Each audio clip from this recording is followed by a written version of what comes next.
Išbandymai kylantis, kad būtų apie ką pasikalbėti šio tema, vis dėlto vis tiek santykiai be kažkokių tai konfliktų, įtampų, manau, ne santykiai, namai be dūmų, manau, irgi turi būti, nes židinys kūrenasi, tai manau, ta tema, kad kalbėsim apie santykius, konfliktus ir tą bendrą buitį yra labai labai reikšminga.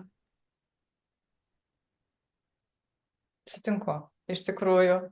A, Aš tai šiandieną, laukdama šito mūsų susitikimo, galvoju, kaip šmaikštu, kad, žinai, kartais atrodo idealizuoju žmonės, kad tam tikri žmonės, ten coacheriai, mokytojai, ten santykių ekspertai, ten atrodo, kad žmonės kai kurie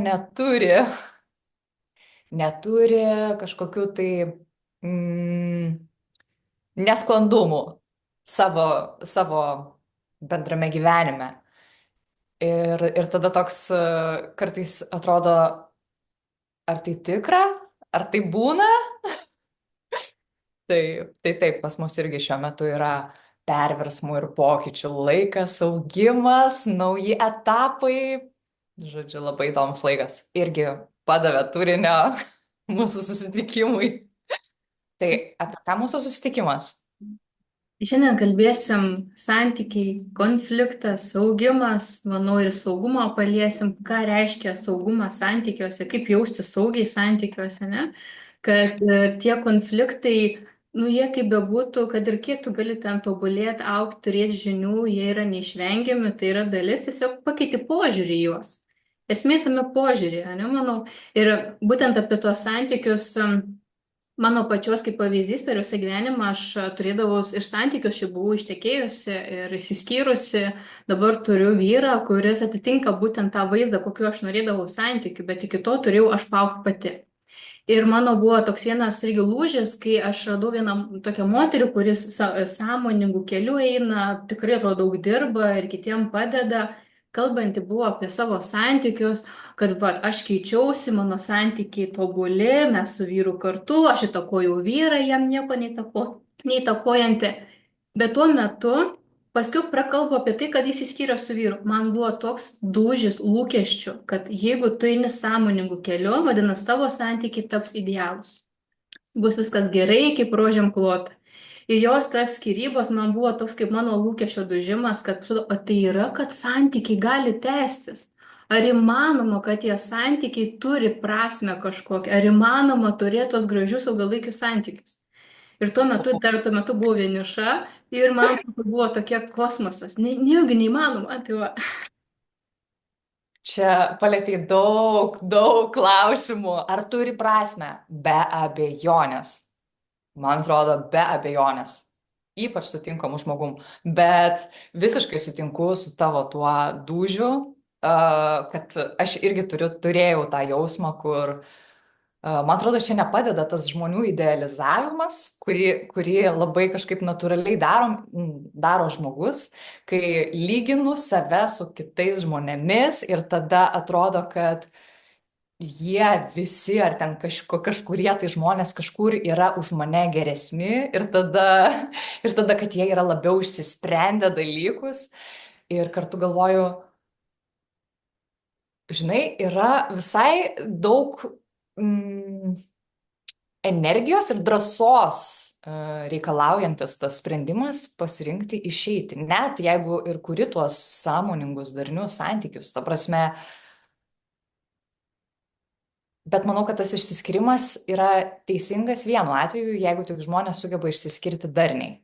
Visais kitais atvejais tai tiesiog pasirinkimas galbūt, nebūtinai. Šiuo metu tyrinėju šitą temą, nes klausiau Petersono neseniai podcastą, kuriame jisai paminėjo apie tai, kad jeigu, pavyzdžiui, su partnerystėje atsiranda konfliktai, tai, kad aš pasirinksiu išeiti iš tų santykių, negarantuoja, kad aš išspręsiu tą klausimą. Gali būti, kad ateis kitas partneris, su kuriuo aš spręsiu tuos pačius klausimus. Bet čia yra niuansas, kad neseniai diskutavom su viena lektore apie šitą klausimą ir iškilo tokia mintis, kad o kas bus, jeigu pasirinkus išeiti iš santykių, žmogus paauga, pakyla jo vibracijos, jisai pats paauga, kaip ir sakai, pasikeičia ir jisai geba pritraukti kitokį žmogų.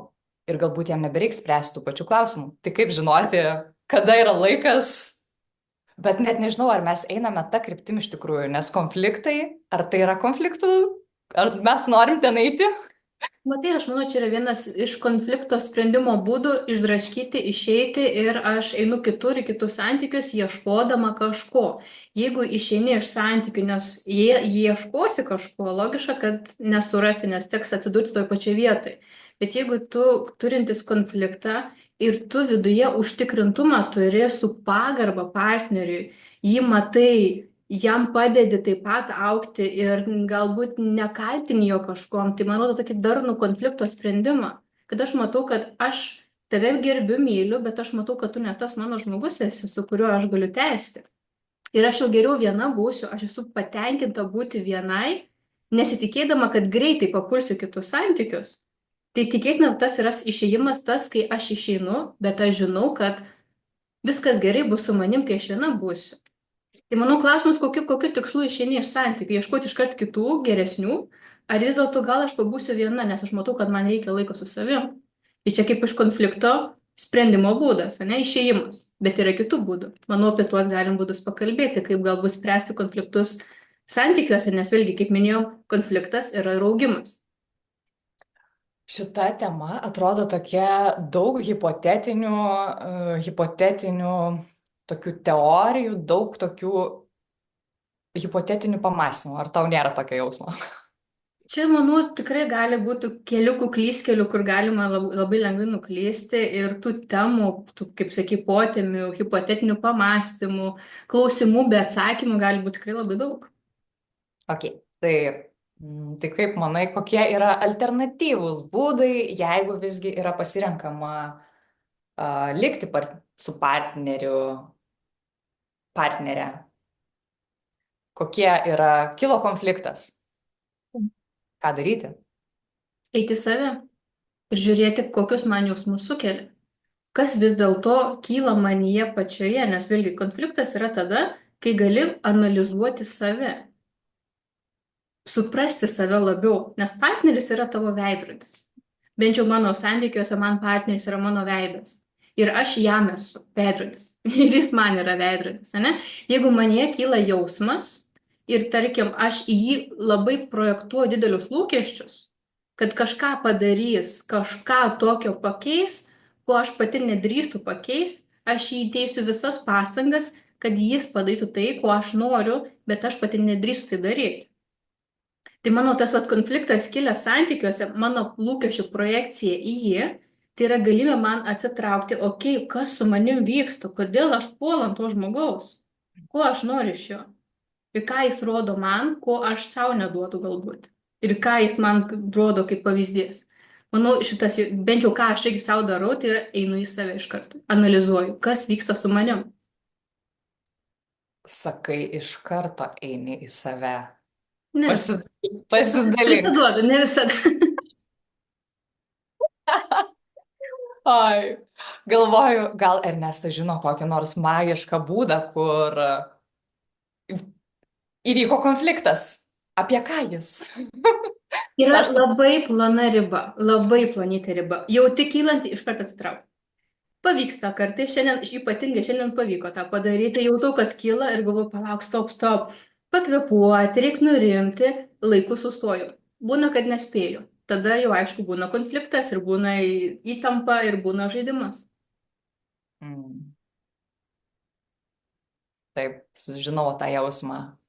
Ir galvoju, kaip ir sakai, tas atsitraukimo momentas, kai jau jaučiasi, čia tokios netruputėlį, čia tokios savistabos iš tikrųjų reikia, kad sugebėti pagauti tą jau kylančią emocijos bangą prieš išleidžiant tą turinį susikaupusi į antrą pusę.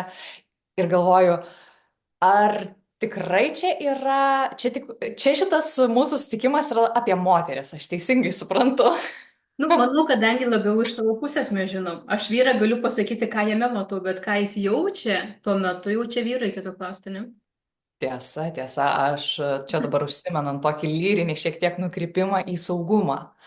Tai tyrinėju šiuo metu tą saugumo temą. Moterims yra saugumas vienas iš pagrindinių tų poreikių partnerystėje. Ir skaitau knygą, kuri yra skirta vyrams ir suprantu, kad mes visiškai esame iš skirtingų planetų saugumo kaip savokos suvokime. Tai yra visiškai du atskiri pasauliai, kur vyrai negali suvokti, kas vyksta moterų galvoje ir moteris negali suvokti, kas vyksta vyrų galvose. Tai čia toks, kaip ir sakai, kad konfliktai mes iš tikrųjų galim tik iš savo pusės, iš moteriškos pusės pasidalinti, kokios čia tos. Taip. Bet žinai, kalba, na gerai, vyras mes, ne, vyrai turi savo mąstymą, moteris savo, bet iš tikrųjų pripažįstant, kad aš galiu interpretuoti netgi, ką tu jauti, ką tu mastai, bet aš irgi nežinosiu, ką tu jauti, ką mastai. Tai nebūtinai vyras, moteris, bet ta pati moteris, moteris, vyras, vyras. Mes tiek niekada nežinosim, ką kitas jaučia. Interpretuoti tą galim iš savo prizmės. Bet kito žmogaus mes tikrai neperskaitysim ant tiek, kad jau galėsim tapti aiškiaregiais, kad, nu, žinau, ką tu galvoji, jau tikrai. Na, grįžkim prie teorijos apie tai, kad aš matau tavyje tai, ką pati turiu. Tai, tai realiai visose gyvenimo situacijose taip ir yra, kad jeigu aš, pavyzdžiui, matau, kyla konfliktas dėl kažkokių priežasčių, ten vyras neišnešė šiukšlių, ar ten pažadėjo, kad grįš iš darbo ir mes važiuosim vakarienės ir jis vėluoja ir kyla man jau pyktis, nepasitenkinimas, tai kaip ir sakėjai, verta stabtelti ir atsisukti į save. Galbūt aš kažkur gyvenime irgi netesiu pažadų, gal savim nepasirūpinu, gal dar kažkokių dalykų. Apskritai čia ir visa meilė savo įeina, kad resursiniai būsenoj būnanti moteris, nu jinai truputėlį emociškai stabilesnė. O kaip pačiai su konfliktais, ne, vat gyvenime mini, kad ir dabar tas procesas vyksta, kas tau gal padeda konfliktus praeiti, išspręsti ir gal kas tau padeda konfliktų metu? Iš tikrųjų, kaip ir sakai, manau, kad man santykiuose padeda tas atsitraukimas. Kai jau mes su vyru daug kalbamės, taip, sakyk, mano akimis žiūrint sąmoningai, kiek tai yra.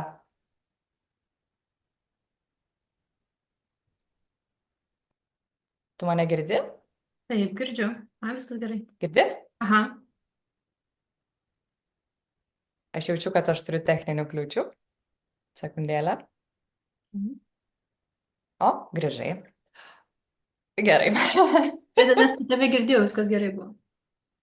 Tai taip, apie atsitraukimą, kad kai vyksta konfliktas, tai mes jeigu pasišnekam kažkiek laiko, kiekvienas iškomunikuojam, kaip matom tą situaciją. Idealiu atveju, kai emocijos būna šiek tiek atslūgusios. Ta prasme, ant karštųjų, kai emocijos yra sukilusios, tai aš manau, kad čia yra beprasmiška kalbėtis, tiesiog mes atsiskiriam, kas kur, kas į darbą, kas į lauką, kas pasivaikščiot ir tiesiog atsitraukiam, paliekam erdvės ir tada, kai praeina laiko, slūksta tos emocijos, ateina suvokimai, kaip aš matau šitą situaciją, dėl ko man kyla pyktis, dėl ko aš esu, kur buvo mano lūkesčiai, kurie buvo nepatenkinti, kur aš projektavau į vyrą kažkokį tai savo galimybę paaugti. Ir jo, ir tas atsitraukimas man kažkaip atrodo, kad yra, bent jau mano atveju atrodo, kad yra visiškai nuostabus dalykas. Tikrai negaliu sakyti, kad tas konfliktinės situacijos nebūna aštrios, nes aš esu aštri, tai toks galvoju, ankstesniuose santykiuose būdavo toks laikas, kur aš darydavau pasyvę agresiją, kur tai tiesiog būdavo toks stiprus pasyvios agresijos didelis kiekis ir kas yra nieko, kas yra nieko, kas yra nieko. Ir tada jauti tą namuose tvyrantį, kur galima peiliu pjauti tą erdvę. Bet su sąmoningumu, kiek jo pavyksta sukaupti per gyvenimą, jaučiu, kad ta savistaba didėja ir tuomet ir aiškiau darosi, kas vyksta, dėl ko kyla tie konfliktai. Ir taip, ir dažniausiai nedažniausiai, manau, kad visada išeinam iš konflikto paaugę kaip pora. O jeigu konfliktai kartojasi, tai ką reiškia, kad prastai išsprendėm konfliktą? Ar Tokia, kartojasi? tokia mintis, žinai, kad būna tikrai tekę dirbti su klientėm ir girdėti ne kartą, kad, nugi aš tikrai kalbu su juo, aš bandau su juo kalbėti, su manimis visiškai nesikalba ar dar kažką. Tai ir yra ir man taip pat buvę santykiuose, kad nu bandai tu tą vyrą prakalbinti, kad ir nu nekalba, pas mane viskas gerai, man nelys kiek iš žodžių. Iš vis čia tavo problemos, tu tvarkykis. Jis tiesą pasako, kad vis dėlto, jeigu vyrą neina prakalbinti, tai reikia pradėti vis tiek pakalbėti su savim apie vyrą pirmiausia. Ir išsispręsti savo problemas. Tada su vyru bus paprasčiau komunikuoti, nes nesinorės jo kaltinti. Nes kai norisi kaltinti, kažkur kritikuoti, logiška, kad į kažkokią projekciją papuolėm ir tame vyre matėm neigiamus dalykus. Man dar kas labai yra padėję konfliktą išeiti, tai kai atsisėdau, pykdama ant jo, pradėjau rašyti, už ką aš jam esu dėkinga šiandien, ką jis gero padarė. Nu, aš tikrai to nebūna, nesinori, nieko čia nepadarė man čia. Nu gerai, išnešė šiukšlės, viduje geriau. Ką dar padarė? Nu, paklausė man, ko aš norėčiau, arbatos padarė. Ir taip jaučiu, kaip viduje taip lengvėja, taip slūksta. Nu, velnias, nu tikrai šiandien jisai daug ką padarė dėl manęs. Pasikeičia fokusas visiškai. Tai susirašyti reikia pirmiausia, už ką esi dėkinga. Nes vis dėlto tas žmogus tikrai stengiasi ir ne veltui tu tą žmogų pasirinkai savo gyvenimą.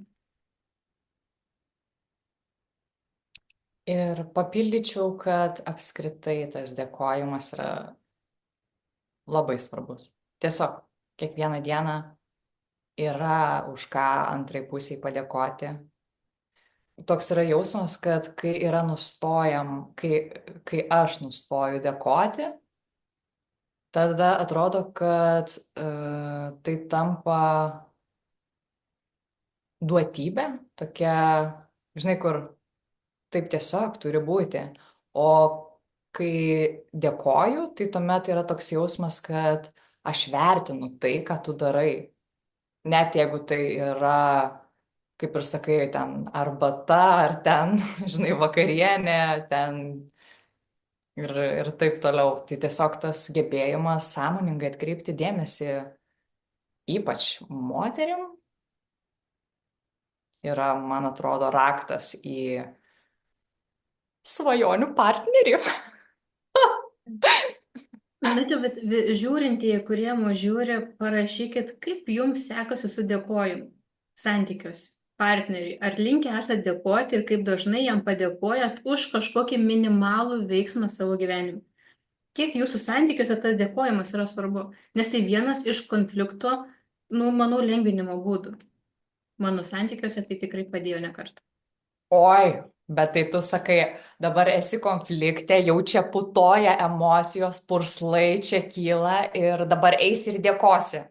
Nesinorigi, kaip čia tas egogi jisai, tai tikrai nenori jokių čia dėkojimų.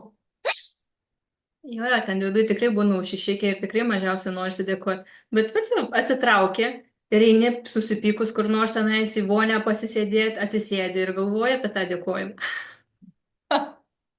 O tada išeini iš vonios ir vieną padėkojimą ir tada užsisuki ir eini tada toliau.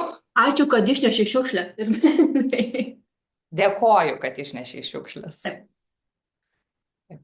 Taip, tas ačiū ir dėkoju yra skirtingi žodžiai, manau, kažkokiu metu galima apie tai irgi pakalbėti, nes Man tai buvo atradimas, kad dėkoju tai yra daug efektyvesnis ir daugiau paliečiantis žodis negu kad ačiū.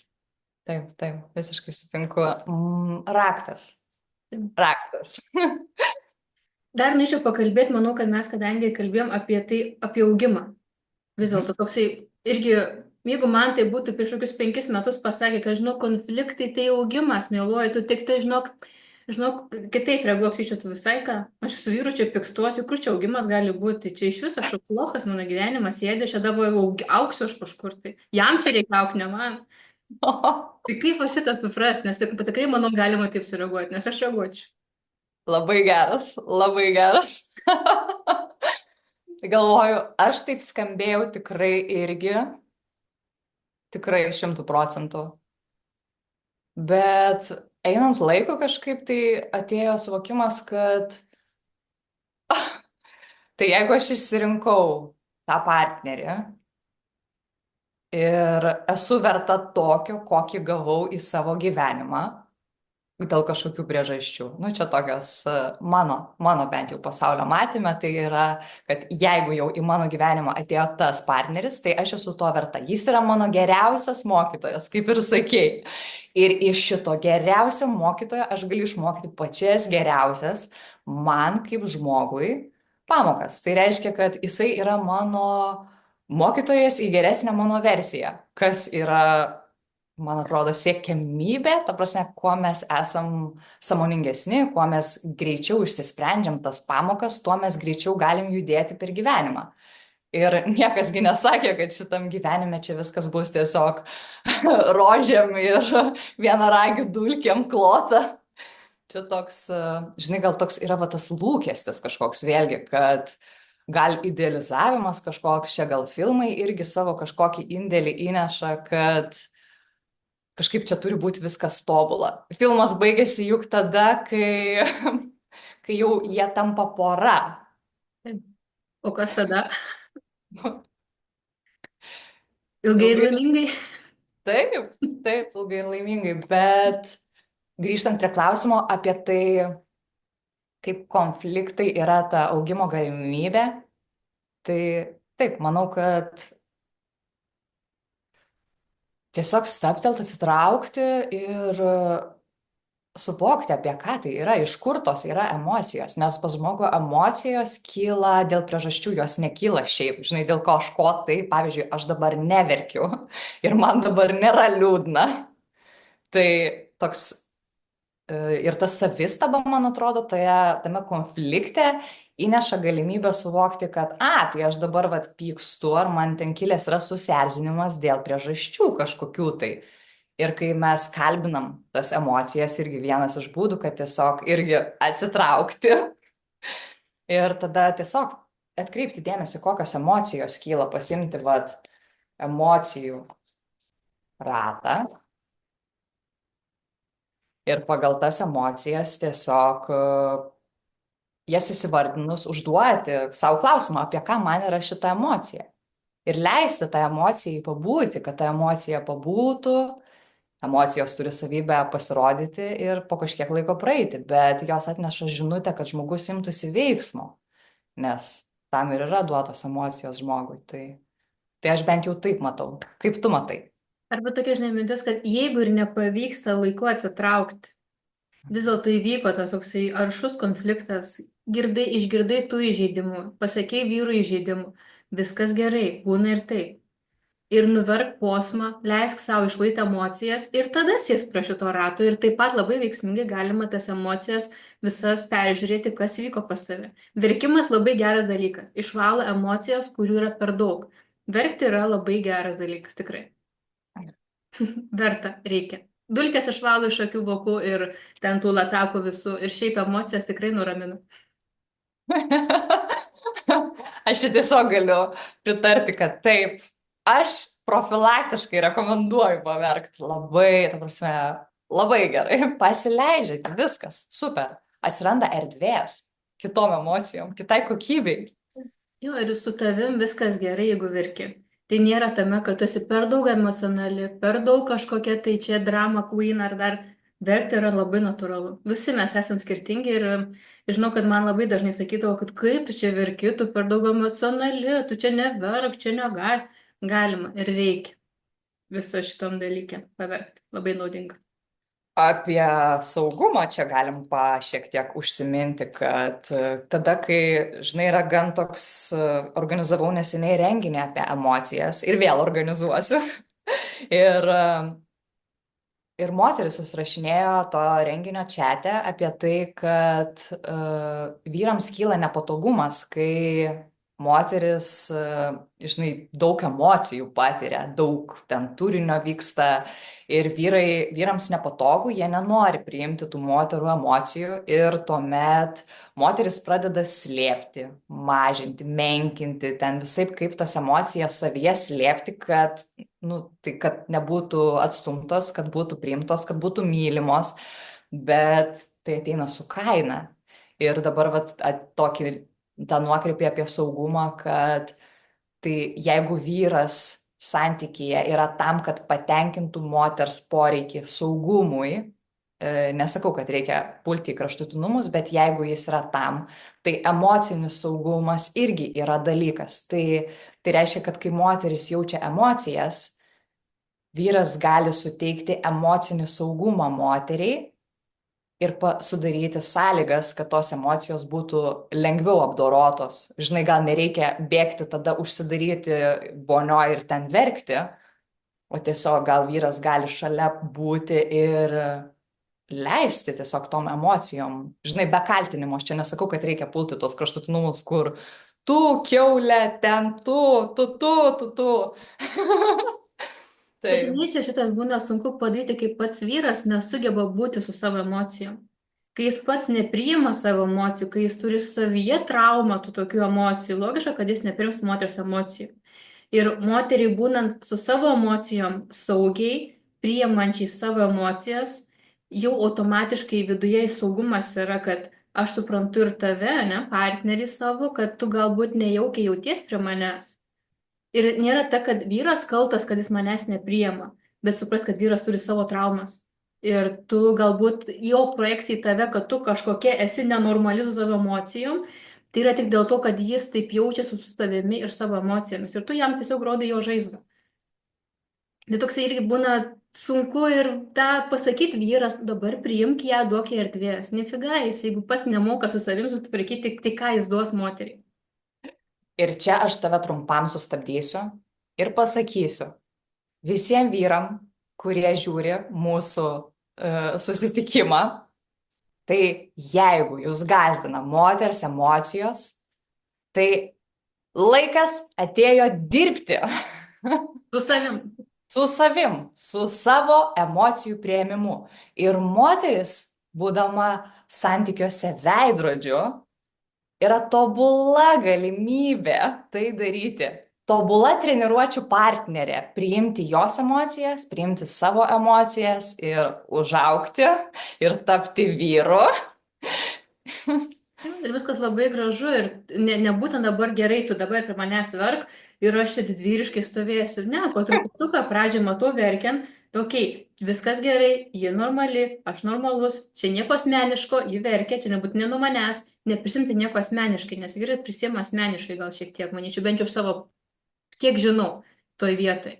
Tai po truputuką leisti pabūti su tom neigiamam emocijom, nes vyrai tikrai prims teigiamas, nei su neigiamam emocijom. Dažniausiai vaikystėje ką? Tu neverk, tu gi vyras, verk negalima, negerai, ten vyrai auklėjami visaip kitaip.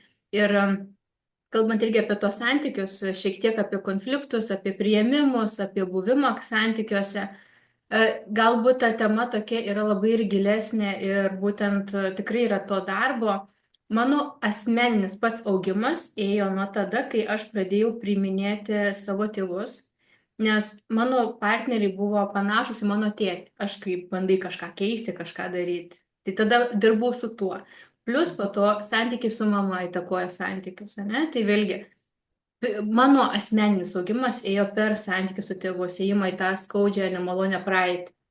Mes kaip coacherės labiau dirbam nuo čia į dabar, ką tu jauti dabar, į fokusą į ateitį. psichoterapija gal gilinasi į tą praeitį. Aš pati ėjau, yra du skirtingi keliai - greitesnis ir skausmingesnis, ilgesnis. Tai jau kokį pasirinksi. Coacheris dabar ir greičiau į ateitį. Hmm. Sutinku dėl tos dalies apie santykį su tėvais, kad čia yra viso ko pamatas. Visiškai, visiškai, ta prasme, čia net nėra ko pridurti. Tiesiog taip yra. Ir galvoju, mano tai koks yra prieimimas prie to, kas, nežinau, ar čia iš tikrųjų verta išsiplėsti daugiau apie tą santykį su tėvais, nes man atrodo, kad čia tiesiog galima atskirą, atskirą mūsų susitikimą padaryti apie tai, bet gal, žinau, gal neišsiplėsiu tiesiog apie tėvus, toks, palikim šitą temą. Jo, sakau, čia vėlgi toks aspektas, kaip kam norisi gilintis, arba yra tas toks sprendimas, arba gali būti ieškoti šaknų, bet ieškoti šaknų ne visada veiksminga. Ir tai, bet tie konfliktai ir augimas santykiuose, vis tiek kaip bebūtų, tai rodo, ką galbūt verta su savimi padirbėti, ne, gal tas emocijų priėmimas, ką aš jaučiu, ką partneris jaučia. Ir konfliktą padeda man įspręsti dar, kai aš įvardinu savo jausmus, kad aš jaučiuosi šiuo metu, nu, e, įskaudinta, ne? Aš šiuo metu jaučiuosi pasimetusi, aš jaučiu kylančias manie emocijas ir aš galiu tikrai pratrūkti, gal vertėtų mums nustoti tai, daryti, ką mes darom. Ir atsitraukti tuo metu, nes jau matai, kad nepatogu, nemalonu kalbėtis. Šiandien man taip ir pavyko. Nes bendraujant su vyru, aš jaučiau, kad mane erzint pradeda ir sakau, kad žinok, aš jaučiu man kylančias emocijas, gal geriau nustokim tai daryti, nes ką darom. Taip, visiškai sutinku, kad tas iškomunikavimas ir kuo greičiau žmogus, man atrodo, pradeda jausti tą emociją, kad aš jaučiu, vat, man kyla dabar agresija bendraujant, tai aš tiesiog ir komunikuoju, kad žinok, nu, man dabar kyla agresija. Ir dar šiek tiek paplėtojant mintį, tu iš tikrųjų labai gerą tą pradžią ir tiesiog paplėtoji mintį apie tą, kad vyras po truputėlį jaukintųsi tas moters emocijas. Tai galvoju, ne tik stovėti šalia ir galvoti, kad su ja viskas gerai, su manim viskas gerai ir tos emocijos viskas yra ok, bet kartu ir, man atrodo, čia jau sekantis žingsnis yra tiesiog paklausti, be puolimo, be gynybos, be paklausti moters, kaip tu jautiesi. Ir čia, man atrodo, toks, kur aišku, tada neįkrenta nei puolimą, nei gynybą, abu taip tiesiog konstruktyviai, jeigu sugeba iškomunikuoti, kad aš jaučiuosi taip ir vyras tiesiog išklauso, kvėpuoja, giliai jaučia, bet nepriima tiesiog, o duoda erdvės sukurti tą saugią erdvę moteriai, išjausti tas emocijas, jos greičiau praeina. Ja. Tai atsiprašau šitokį dar nusukimą. Tos emocijos, aš pati asmeniškai matydama, kaip vyras reaguoja į mano emocijas, nes irgi taip pat toks nepriimimas, noras mane taisyti, duoti patarimų, ką dabar turėčiau padaryti, kaip turėčiau elgtis, kad išeiti iš to savo kažkokio tai dabar liūno. Pasikalbėjau su vyru, sakau, žiūrėk, kai man kyla emocijos, man tiesiog tai reikia, kad tu ateitum, apkabintum ir tylėtum. Nieko nesakyk. Viskas gerai, tau nereikia nieko daryti, nereikia man padėti, aš suprantu, kad tu nori, bet jau mane apkabink ir būk šalia. Man tai bus geriausia pagalba. O kai aš nurimsiu, aš mielai su tavim pasikalbėsiu. Aš jam duodu galimybę, išlaisvinu jį nuo atsakomybės, kad tu dabar mane išgelbėk. Viskas gerai, tu tiesiog būk šalia. Čia geriausia pagalba, ką gali man duoti. Veikia. Tikiu. Tikiu, nes tai ir yra iš tikrųjų saugumas moteriai, va tas, kad, žinai, kai yra tas, kad ateik aš tave pataisysiu, bet man atrodo, čia veikia ir abiem pusėm apie tą poreikį, kad aš tave pataisysiu, tai vyram tiesiog toks yra čia atmetimo iš karto reakcija, bet ir moterim irgi, bet tiesiog skirtingose vietose, kad moteris labiau tą jaučia, kad jeigu man kyla emocijos, nu gerai, aš apie save tiesiog pasakysiu, kad kai man kyla emocijos ir aš jaučiu, kad tos emocijos yra nepriimtos, man kyla didžiulis nepasitenkinimas, kad manęs nereikia taisyti. Ir aš net nebejoju, kad lygiai tokio pačio masto pyktis kyla vyrui, kai moteris ateina, aš ateinu ir sakau, kad tau reikia labiau pasistengti. Ir tada toks, tai jam kyla proporcingas agresijos ir nepasitenkinimo lygis, tiek, kiek man kilo, kai jisai sakė, kad aš negaliu jausti tų emocijų, kurias aš jaučiu, o aš jas jaučiu, akivaizdžiai jaučiu. Ne, iškart vyrui toksai būna tas noras ateina, sako, tu žinok, turi, ne, eik šalin. Aš žinau, ką man daryti, eik tu gal valgyti, geriau pagamink kažką. Tik tai palik mane vieną ramybį.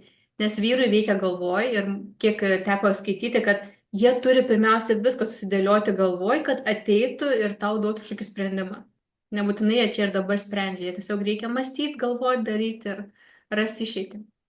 Taip, čia tas esminis, man atrodo, ne esminis, vienas iš esminių tų skirtumų, kad kai moteris yra konflikte, tai jai atrodo, kad dabar reikia viską apšnekėti, mums dabar reikia viską aptarti, mes negalim nieko palikti, mums reikia dabar pasišnekėti, tu tylus. O vyras kaip? Vyras tiesiog atsitraukia ir man reikia pabūti. Ir tada gaunasi, kad, pavyzdžiui, vyksta konfliktas, ten ar vyras grįžta iš darbo, pavargęs ir moteris jau bėga tiesiog, kad papasakok, kas. Ir tada, o vyrui tuo metu reikia tiesiog ramybės ir atsitraukimo. Ir versus atvirkščiai, kai moteris būna toje būsenoje, kur, o ne, pasaulis griūna. Ir tada vyras tiesiog išeina į kitą kambarį ir atrodo, aš jam nerūpiu. Nedėkingas gyvulys. Grinai. Beširdis jis. Taip.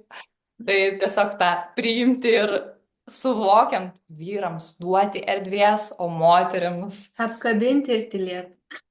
Bent jau man. ir arba pakalbint, paklausti, kaip jautiesi. Jo, aš šiaip iš tikrųjų dar iki šiol mokausi duoti vyrui erdvę, nes tikrai būna, kad noris persekyti, nu papasakok, kas yra, man reikia pasikalbėti, žiūrėk, dabar išsikalbam, išsiaiškinam, susidėliojam, tai kas yra, ką tu jauti, ką tu jauti, dažniausiai vyro klausiu, jisai, nu man ten tas, sakau, ne, ką tu jauti, man reikia emocijos, jausmo, ten ratą, žinau, ten tiek ten iš tų 100 emocijų, man tą emociją įvardyti, kokią tu jauti. Vyrus, nu, jam reikia laiko erdvės, duok jam erdvės. Tai dar to tikrai mokaus, nes ne visada pavyksta. Tai mano augimas eina per tą, mane moko gyvenimas atsitraukti, kai yra įtampa, susidėlioti savyje, su savim padirbėti, vyras padirbė su savim ir kaip du suaugę žmonės ateina pasikalbėti. Tai kas čia įvyko? Ką tu jautėjai? O ką tu galvojai? Be lūkesčių. Taip. Tu dabar turi, aš dabar einu pas jį, nu dabar tikrai jis man papasakos, kaip jis jautėsi, ką jis jautė man, kas vyko, ką sugalvojo ir dar tikrai pasakys, kad aš pati nuostabiausia, mylimiausia ir fainiausia moteris. Ir negauni to lūkesčio. Pyktis į konfliktus. Ir važiuojam toliau. Galvoju, kad dar tokią mintį paplėtojant, kad apskritai neseniai toks atėjo suvokimas apie tai, kad man asmeniškai jaučiu, kad santykių tema, kadangi aš labai anksti į tą temą santykiai pradėjau gilintis, buvo toks, dabar tik vat ateina suvokimas, kad santykiai man buvo kaip toks pamatas, kad ant tos santykių temos, kadangi mane taip įtraukė, man tai buvo įdomu, aš pasistačiau pačios savęs suvokimą.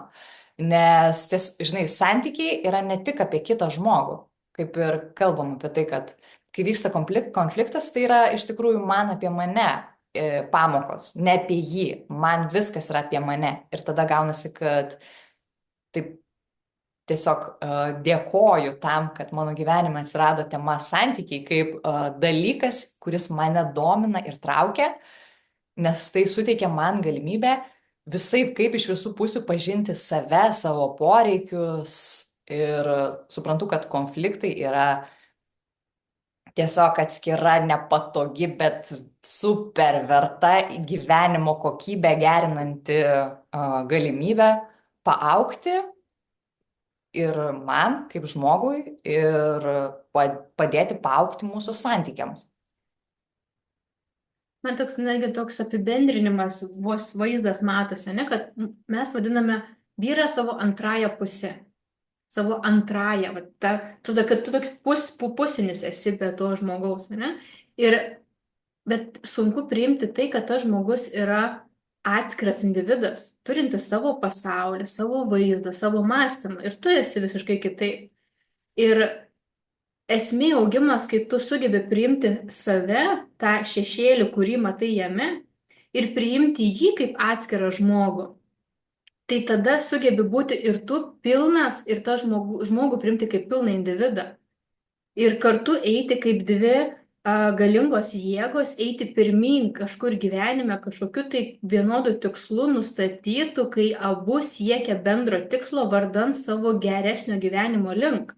Netikėdama, kad tas žmogus kažkuom tave papildys, o tas kitas kažką už tave padarys, nes tada tampa toks, kad ir tu kažkoks nedabrendęs, pusinis, kažko tau trūksta, bandai kažkur susilipdyti, bet ne, tiesiog bandai susirinkti save, to žmogaus pagalba, nes to tavo šešėlių rodo, priimi tą šešėlį, aš tai integruoju ir priimu tave, mano mylimas vyrė, mano mylima moterį, kaip mano gyvenimo dalimi ir kartu mes einam, kartu kuriam, o ne Partneriai. viens kitam kišt koją, ne, kad, nu, tu kažkoks netoks, tai dabar aš tave pataisysiu.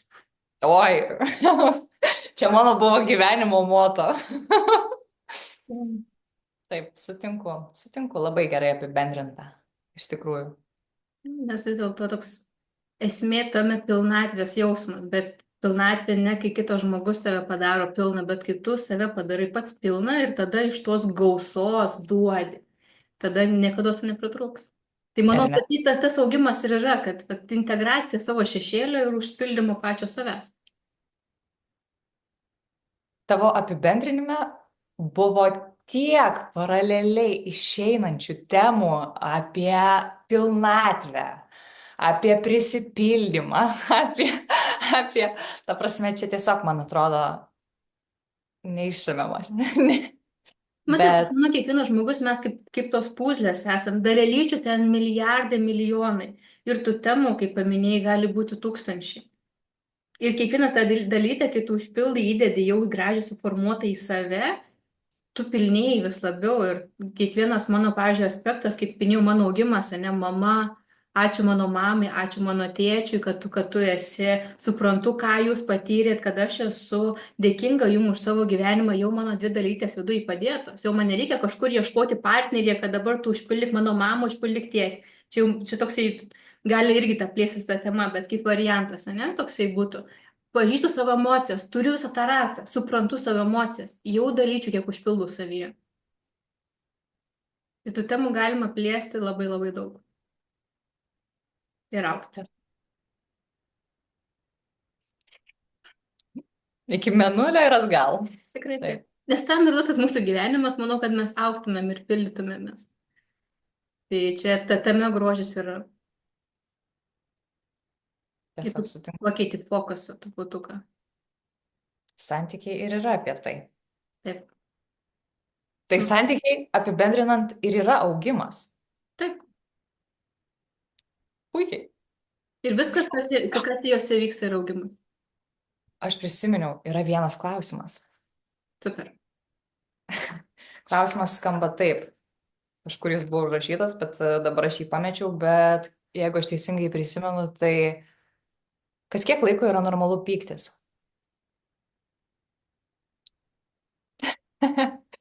Jeigu, jeigu leisi, aš trumpai pasidalinsiu, Okay. ką manau apie šitą klausimą. Tai mane tie klausimai, kurie prasideda, kiek yra normalu, tai tiesiog būna toks, kas man normalu, nėra kitam normalu. Tai čia yra toks individualus dalykas. Bet kaip ir praeitą kartą kalbėjom apie tą vidinį jausmą, kad tai jeigu visą laiką yra viduj blogai ir jausmas yra slogus, blogas, man visada yra negerai ir jaučiu, kad to priežastis yra nesibaigiantis konfliktai santykiuose, tai gal jau ir pykstatės per daug. Tiesiog, ne, bet kita vertus, atsukant veidrodžius atgal, tai žmogau, pyksitės tol, kol neišmoksi savo pamokų. Tai prisimam atsakomybę už savo gyvenimą, konfliktai vyksta dėl priežasčių, ne tik dėl kito partnerio. Tai tiesiog prisimam atsakomybę ir dirbam su savim. Taip, nes jeigu tai, atsakant į tą klausimą, tai panašiai, kiek normalu yra pyktis. Tai jeigu santykiuose vat, nekenti savo vyro, tai normalu pyktis kasdien. Bet jeigu tu santykius matai kaip augimą, tai normalu pyktis reguliariai tam, kad augtų. Tarkim, tai gali būti tu porą kartų per savaitę, vieną kartą per mėnesį, žiūrint nuo tavo augimo potencialo, nuo tavo augimo tempo, kiek tu dirbi su savim. Tai va tiek ir normalu. Kaip ir minėjai, kad kiekvienam skirtingai. Tai dėkoju tau už šį puikų pokalbį. Ačiū tau. Labai smagi tema, labai gerai palėtėm. Smagu pabendrauti. Tai iki kito susitikimo. Iki.